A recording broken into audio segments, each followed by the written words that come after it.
Shalom. Untuk mendengarkan firman Tuhan, marilah kita bersatu di dalam doa.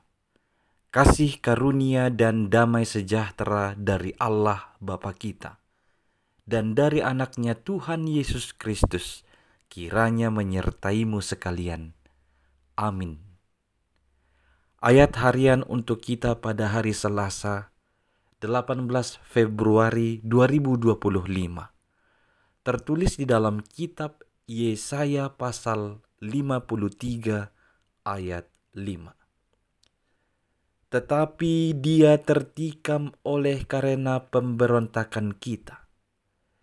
Dia diremukkan oleh karena kejahatan kita. Ganjaran yang mendatangkan keselamatan bagi kita ditimpakan kepadanya.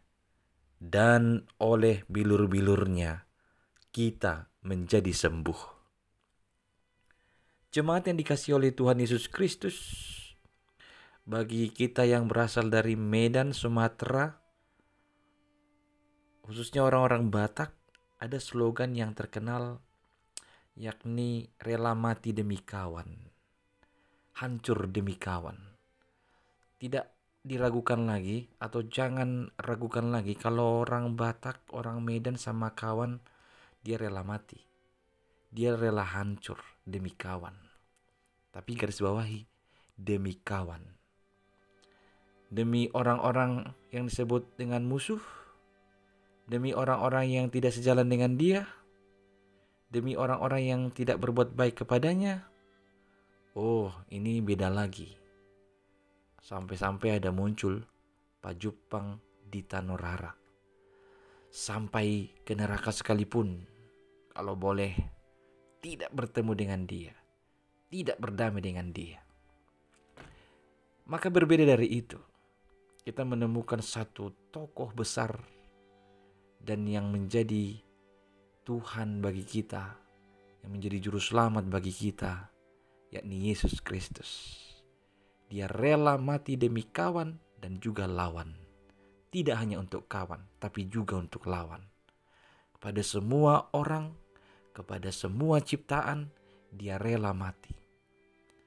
Dan tentu saja kematiannya itu sebagai rancangan Allah untuk menyelamatkan ciptaannya. Kita manusia berbuat dosa. Kita manusia berbuat melanggar firman-Nya, menantang perintahnya. Tapi Tuhan tidak ingin kita binasa karena dosa.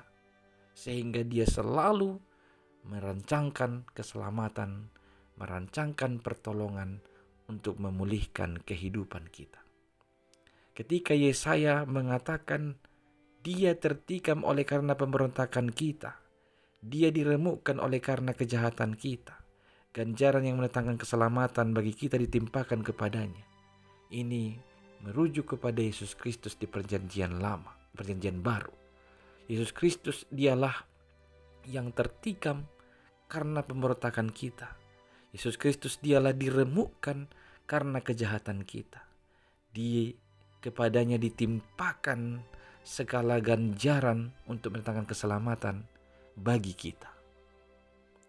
Yesus Tuhan kita dibuat menjadi miskin supaya kita kaya. Dibuat mati supaya kita hidup. Dibuat menderita supaya kita bahagia. Sebegitu besarnya kasih Allah kepada kita dan seluruh ciptaannya, sehingga dia merelakan anaknya yang tunggal itu mengalami penderitaan. Tuhan Yesus menderita demi hidupmu. Tuhan Yesus menderita demi kehidupan kita. Maka ini harusnya menyadarkan kita untuk hidup lebih benar lagi, untuk hidup lebih sungguh-sungguh menaati firman-Nya dan perintah-perintah-Nya. Karena bilur-bilurnya lah kita sembuh. Sebenarnya penyakit kita yang ditanggungnya. Sebenarnya penderitaan kita yang dideritanya. Tapi oleh bilur-bilurnya telah menganugerahkan kesembuhan bagi kita. Hari ini, jikalau engkau mengalami hal yang sulit, mengalami pergumulan, mengidap penyakit, ingat Tuhanmu telah tertikam oleh segala pemberontakanmu. Tuhanmu telah diremukkan oleh karena kejahatanmu. Dia telah menerima ganjaran yang ditimpakan kepadanya supaya kamu mendatangkan selamat. Darahnya, bilur-bilurnya, itulah yang memberikanmu kesembuhan. Datanglah kepada Tuhan, berserah kepadanya, menggantungkan hidup hanya kepadanya, karena sesungguhnya Dia adalah Tuhan yang menderita demi kehidupan kita. Amin, kita berdoa.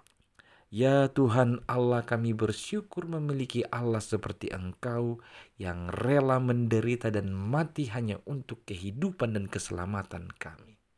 Tuhan, ajarlah kami untuk senantiasa menghargai segala pengorbanan-Mu itu lewat kesungguhan kami mempercayakan hidup kami hanya kepadamu dan membenarkan kehidupan ini berlaku sesuai dengan firman dan perintah-perintah-Mu.